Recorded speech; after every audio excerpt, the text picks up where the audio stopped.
Hi everyone, welcome to my podcast. Sorry it's been a while, I've been busy with things.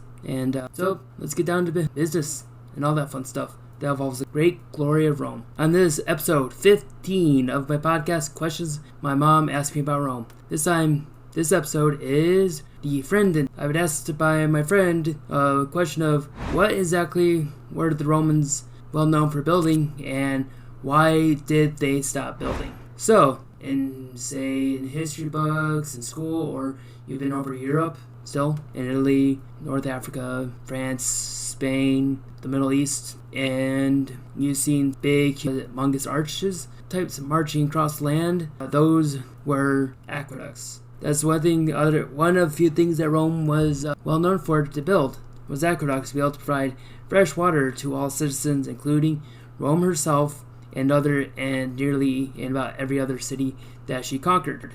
Taken over, right? And while doing that, they also were well known for building a large amount of roads too. That brings out the old saying that all roads lead to Rome, which they did, because as the roads were one way.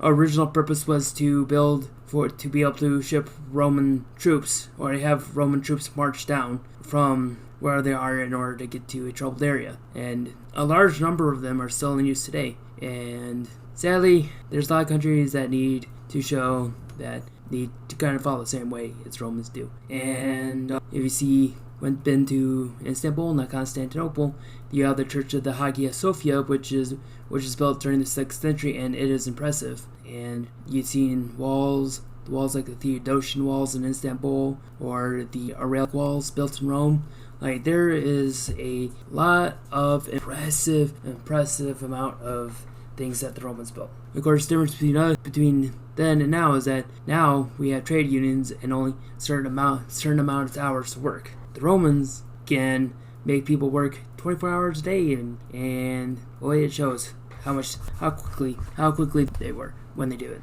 So the second question is, why did the Romans stop building after the start? Well, roughly, kind of mixed between stopping and going again. The Romans stopped building around the start of the 3rd century crisis because the money was starting to become devalued as the Romans had to spend more on more and more troops as invasions were kicking off.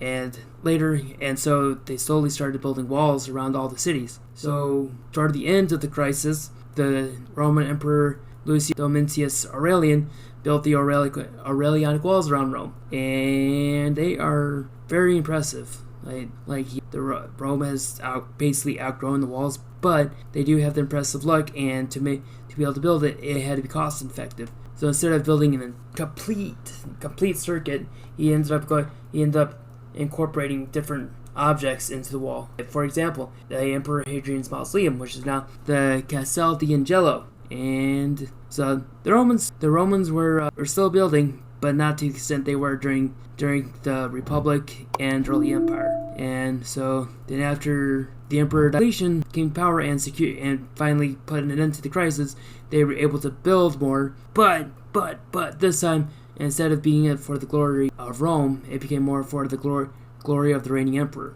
And because of that, the state budget increased, which made things a little bit more difficult to build. So, and for this last one, we're going to start with the Western Empire, then move on to the East. The Western half, after the reign of Theodosius, it started to degrade as more and more of its provinces continued to fall to dramatic invaders, and its military disintegrated. So, with that going on, it made it impossible for the empire in the West to collect taxes, which were to be able to maintain the army, maintain all the infrastructure. So don't believe all that stuff where everyone said, "Oh no, the empire got decadent" and all that crap. It was more like because the government couldn't pay its troops anymore. So the Western field armies disintegrated, and with that, so did the Roman Empire's ability, especially in the West, to build. But now to the Eastern half. So the Eastern half was a lot more richer and a lot more money, honey, and so it was able to build impressive